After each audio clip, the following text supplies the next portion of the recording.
Hello दोस्तों, नमस्कार। मैं सुजीत कुमार आप सभी का आपके अपने यूट्यूब चैनल मैथ वाला पे स्वागत करता हूं। दोस्तों, हम लोग जो बीएससी पार्ट 1 मैथ ऑनर्स का जो 17 तारीख को एग्जाम हुआ था उसका हम आंसर की डाल रहे थे दोस्तों। और आंसर की में हम लोग क्वेश्चन नंबर 1 से लेकर 20 तक और 50 से लेकर 100 तक का आंसर की ऑलरेडी हम डाल चुके हैं।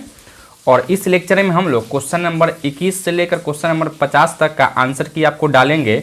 एक्चुअली में आपको थोड़ा सा लेट हो गया क्योंकि अब ऑफलाइन बैचेस सब सारे बैचेस खुल गए हैं, क्योंकि दुर्गा पूजा अब खत्म हो चुका है तो टाइम ही नहीं मिल पा रहा था, जिसकी वजह से यहाँ थोड़ा सा आपको लेट हो गया है क्वेश्चन नंबर 20 से लेकर क्वेश्चन नंबर 50 का सॉल्यूशन डालने में दोस्तों। ठीक है, और इसमें भी कुछ ऐसे क्वेश्चन हैं जो 5-6 क्वेश्चन होंगे जिनका अभी तक हम सॉल्यूशन नहीं कर पाए हैं या उसको क्वेश्चन को नहीं बनाए हैं, क्योंकि अभी टाइम का ही अभाव है, टाइम नहीं मिल पा रहा था दोस्तों। तो इसमें आपको 6 क्वेश्चन को छोड़कर बाकी जो भी है उसका हम आंसर की आपको बताने का प्रयास करेंगे दोस्तों। ठीक है, तो चलिए हम लोग क्वेश्चन नंबर 21 से शुरू करते हैं। देखिए क्वेश्चन नंबर 21 में क्या कहता है, the asymptotes to the curve r equal to a into sec theta plus cos theta is क्या होगा दोस्तों। ठीक है, इस कर्व के लिए हमको एसिम्टोट से निकालना था, तो जब इसका निकालोगे तो आपको आएगा यहाँ से r cos theta is equal to a, अर्थात यहाँ से ऑप्शन नंबर इसका क्या है, तो ऑप्शन नंबर आपका फर्स्ट करेक्ट हो जाता है दोस्तों। ठीक है, उसी तरह से बच्चों आते हैं क्वेश्चन नंबर 22 में। कहता है the asymptotes parallel to coordinate axes of the curve x square plus y square into x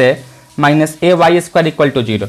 जब आप इसको सोल्व करेंगे दोस्तों तो यहाँ से x minus a equal to 0 आता है। x minus a equal to क्या आता है, यहाँ से 0 होता है, यानी ऑप्शन नंबर इसका क्या है, तो ऑप्शन नंबर आपका सी करेक्ट हो जाता है भाई। ठीक है, उसी तरह से क्वेश्चन नंबर आते हैं 23 में। क्वेश्चन नंबर 23 में आपसे क्या कहता है, the radius of curvature at any point on the hyperbola p r equal to a square is क्या होगा दोस्तों। ठीक है, तो इसको जब हम सोल्व किए हैं दोस्तों तो मेरा जो आंसर आया था वह माइनस का आर क्यू बटा में ए स्क्वायर आया था दोस्तों। ठीक है, लेकिन यहाँ आपको दिया गया है r q by a square ही आपको दिया गया था, अर्थात यहाँ से माइनस नहीं दिया गया है, तो हो नंबर आपका ए क्या हो, तो ए आपका करेक्ट हो सकता था। आप लोग भी इसको थोड़ा सा चेक कर लेंगे दोस्तों। ठीक है, अगर इसमें माइनस अगर दिया रहता तो आपका ऑप्शन नंबर ए ही आपका करेक्ट होता। ठीक है, तो उसी तरह से क्वेश्चन नंबर आते हैं हम लोग क्वेश्चन नंबर 24 में। कहता है क्या the line x plus y equal to 4 is a tangent to the curve y x y square equal to 4 into 4 minus x at the point.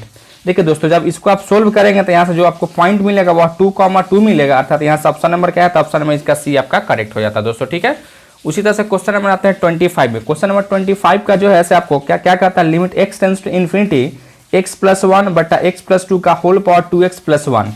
ठीक है, इसको हमको लिमिट सोल्व करना था, तो इसको कैसे सोल्व करेंगे हम लोग, तो इसको हम लोग सोल्व करेंगे एल हॉस्पिटल रूल लगा के अगर सोल्व करोगे तो इसका जो वैल्यू आप निकालोगे तो यहाँ से e के पावर -2 आ जाता है, अर्थात यहाँ से ऑप्शन नंबर का 25 का क्या है, तो ऑप्शन नंबर इसका 25 का बी हो जाता है मेरे भाई। ठीक है, चलिए बच्चों आते हैं क्वेश्चन नंबर 26 में। देखिए क्वेश्चन नंबर 26 में आपको क्या कहता है, limit x tends to 0 a के पावर x माइनस 1 बटा root under a plus x minus root under a is क्या होगा। इसको भी आपको लिमिट को सोल्व करना है, तो क्या करोगे, यहाँ से एल हॉस्पिटल रूल को लगा के इसको सोल्व करोगे तो इसका वैल्यू जो आपको आता है यहाँ से root a into log of a आ जाता है दोस्तों। ठीक है, यानी यहाँ से इसका आपका ऑप्शन अगर चेक करेंगे तो ऑप्शन नंबर इसका क्या है, तो ऑप्शन नंबर इसका बी आपका करेक्ट हो जाता है मेरे भाई। ठीक है, उसी तरह से क्वेश्चन नंबर आते हैं 27 में। क्वेश्चन नंबर 27 में क्या कहता है, इंटीग्रेशन फ्रॉम 0 से π/2 साइन के पावर 6x dx का वैल्यू आपसे पूछता है। ठीक है, यानी साइन के पावर 6x dx का इंटीग्रेशन आपसे पूछता है। क्वेश्चन नंबर 27 का जो आपका ऑप्शन नंबर आपका सी हो जाता है, अर्थात यहाँ से 5 पाई बटा में 32 आता है दोस्तों, यानी 5 पाई बाई 32 ही आपका इसका क्या होता है, राइट आंसर होगा, अर्थात ऑप्शन नंबर इसका क्या है, तो ऑप्शन नंबर आपका सी इसका करेक्ट हो जाता है दोस्तों। ठीक है, उसी तरह से क्वेश्चन नंबर आते हैं आपको 28 में। क्वेश्चन नंबर 28 में क्या कहता है, इंटीग्रेशन फ्रॉम 0 से इन्फिनिटी एक्स के power 4 whole upon 1 plus x square का होल पावर 4 dx का वैल्यू आपसे पूछता है। तो इसका भी अगर आप सोल्व करोगे तो यहाँ से आपको पाई बटा में 32 आ जाता है, यानी ऑप्शन नंबर इसका भी क्या होता है, तो ऑप्शन नंबर इसका भी सी आपका करेक्ट हो जाता है दोस्तों। ठीक है, चलिए बच्चों आते हैं क्वेश्चन नंबर 29 में। देखिए क्वेश्चन नंबर 29 में क्या कहता है, इंटीग्रेशन फ्रॉम 0 से π/2 x³ into sine 3x dx is equal to क्या होगा दोस्तों। ठीक है, तो इसका आपको इंटीग्रेशन करना था, तो इसका जब इंटीग्रेशन करोगे तो यहाँ से आपको आ जाता है 2/27 और माइनस का क्या आता है, पाई बटा में 12 आ जाता है दोस्तों। ठीक है, यानी ऑप्शन नंबर इसका क्या है, तो ऑप्शन नंबर आपका सी इसका करेक्ट हो जाता है मेरे दोस्त। ठीक है,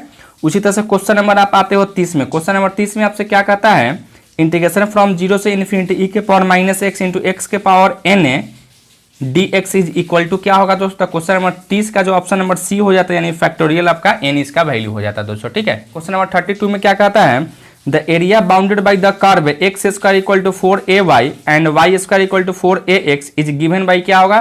क्वेश्चन नंबर 32 का जो ऑप्शन नंबर हो जाता है आपका क्या आता है, 16a स्क्वायर बट्टा में यहाँ से 3 हो जाता दोस्तों, ठीक है। लेकिन आपको यहाँ से क्या दिया गया ऑप्शन नंबर डी में 16a³/3 दिया गया है दोस्तों, ठीक है। तो यहाँ से आपको a स्क्वायर अगर होता तो ऑप्शन नंबर क्या है, तो ऑप्शन नंबर आपका डी आपका करेक्ट हो जाता दोस्तों, ठीक है।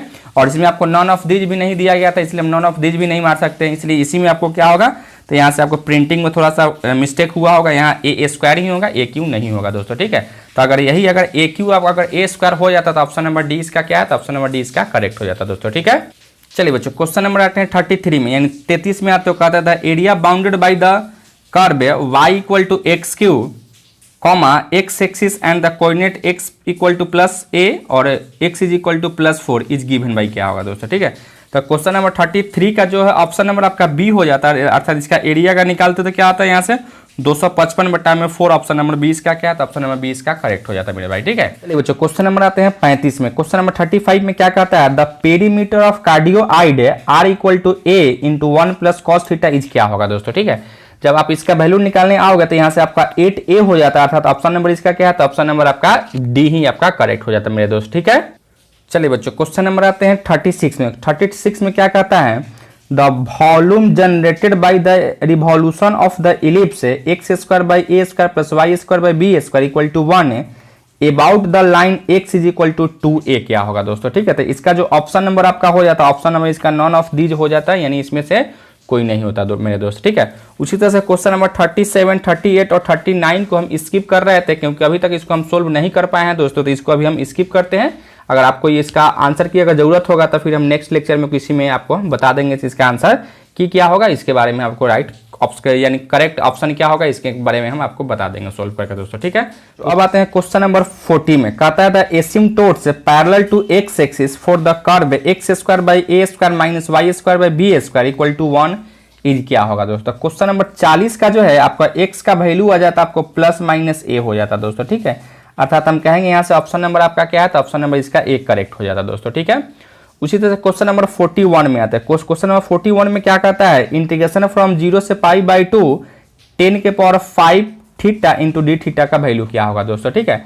जब आप इसका वैल्यू निकालने आओगे तो इसका भी ऑप्शन नंबर आपका यही करेक्ट हो जाता है, यानी 1/2 into log 2 to the base e - 1/4 ही इसका क्या होता है, राइट आंसर हो जाती है, यानी ऑप्शन नंबर ए इसका करेक्ट हो जाता है दोस्तों, ठीक है।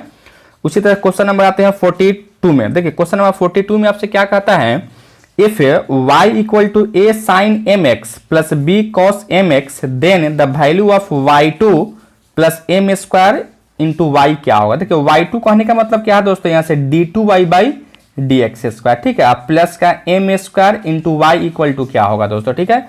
जब आप इस फंक्शन को अगर आप सेकेंड डेरिवेटिव करोगे, यानी 2 बार अगर डिफरेंशिएट करोगे, ठीक है, और उसको अगर आप सोल्व करेंगे तो आपको यहाँ से d2y/dx² + m² y क्या आ गया, तो आपको यहाँ से 0 मिल जाता है, अर्थात यहाँ से ऑप्शन नंबर इसका क्या है, तो ऑप्शन नंबर आपका ए इसका करेक्ट हो जाता है मेरे दोस्त, ठीक है।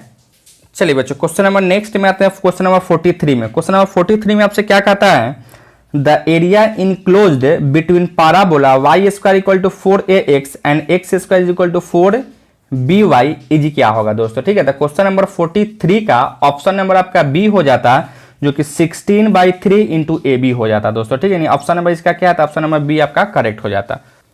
क्वेश्चन नंबर 45 में क्या दिया गया है, इंटीग्रेशन फ्रॉम 0 से π/8 cos के पावर 3 4x dx दिया गया है दोस्तों, ठीक है। जब आप इसका इंटीग्रेशन करोगे तो इसका इंटीग्रेशन करके पाओगे क्या, इसका जो वैल्यू आएगा आपको 1/6 आ जाता है, अर्थात यहाँ से ऑप्शन नंबर क्या है, तो ऑप्शन नंबर आपको 45 का ऑप्शन नंबर बी इसका करेक्ट हो जाता है दोस्तों, ठीक है। उसी तरह से क्वेश्चन नंबर आते हैं हम लोग 46 में। क्वेश्चन नंबर 46 में आपको क्या कहता है, द कोड ऑफ कर्वेचर क्या कहता है, द कोड of curvature of the curve y = a log sec x/a parallel to y axis is क्या होगा दोस्तों, ठीक है। जब आप इसका वैल्यू निकालोगे तो इसका आपको क्या होगा, यहाँ से 2a हो जाता है, अर्थात कांस्टेंट के बराबर हो जाता है, यानी ऑप्शन नंबर इसका क्या है, तो ऑप्शन नंबर इसका डी आपका करेक्ट हो जाता है दोस्तों, ठीक है। चलिए दोस्तों क्वेश्चन नंबर आते हैं क्वेश्चन नंबर 47। क्वेश्चन नंबर 47 में क्या कहता है, sine inverse y/x is a homogeneous function of xy of degree क्या होगा दोस्तों, ठीक है। तो जब आप इसका डिग्री निकालोगे तो इसका डिग्री आपका 0 हो जाता है, अर्थात ऑप्शन नंबर यहाँ से क्या होगा, तो ऑप्शन नंबर इसका डी आपका करेक्ट हो जाता है दोस्तों, ठीक है। उसी तरह क्वेश्चन नंबर 48 में आते हैं। क्वेश्चन नंबर 48 में क्या कहता है, if u = x⁴ y² where x = t² and y = tq then du/dt क्या होगा दोस्तों, ठीक है। तो इसका जब आप निकालोगे तो यहाँ से 14t के पावर 13 आ जाता है, यानी ऑप्शन नंबर इसका क्या है, तो ऑप्शन नंबर इसका डी आपका करेक्ट हो जाता है। उसी तरह से बच्चों आते हैं क्वेश्चन नंबर 49 में। क्वेश्चन नंबर 49 में आपसे क्या कह रहा था, if z equal to x square plus y and y equal to z square plus x, then d x by d z equal to क्या होगा दोस्तों, ठीक है। जब आप इसका वैल्यू निकालने आओगे तो यहां से आपको आ जाएगा d x by d z equal to क्या आएगा, यहां से 1 माइनस 2z बटा में 1 प्लस 2x हो जाता है दोस्तों, यानी ऑप्शन नंबर क्या है, तो ऑप्शन नंबर इसका बी आपका करेक्ट हो जाता है दोस्तों, ठीक है। तो इस तरीके से हम लोग क्वेश्चन नंबर 20 से लेकर क्वेश्चन नंबर 50 तक का इसमें हम आंसर की देखें, यानी राइट ऑप्शन कौन था उसके बारे में हम देखे हैं दोस्तों।